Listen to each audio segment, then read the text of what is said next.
guys, and welcome back to this channel. In this video I'll be showing you guys how you can create this 3D text effect on Adobe Illustrator. So type in your text. I'm just going to use this font right here. This is the Nectarine font, and just type in anything you want. I'm just going to type in actually I don't know how to type, like hello, maybe something like that. Right click, create outlines, just adjust it and select a color. I'm just going to select this color. Then once you're done, you're just going to go to object, path, offset path.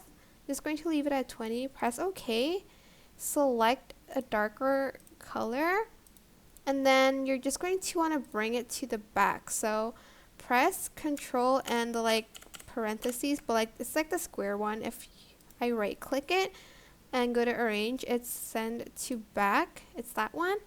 And then we're going to do that again, object, path, offset path, and then I'm going to do 30 maybe, press OK, and we're going to choose a darker color. Can I not do it? Okay, there you go. And then we're going to do the same thing again by putting it behind all of the outline.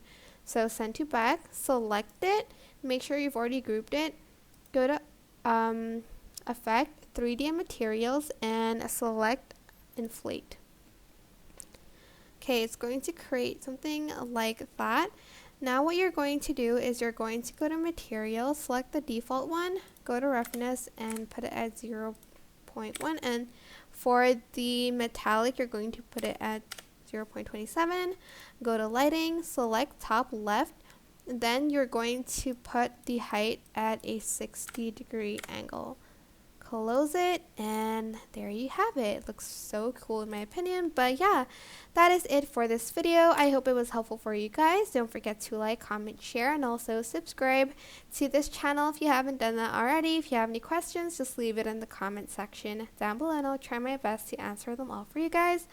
And if you found this video helpful, please click the thanks button above the description box down below. Thank you so much for watching. Bye!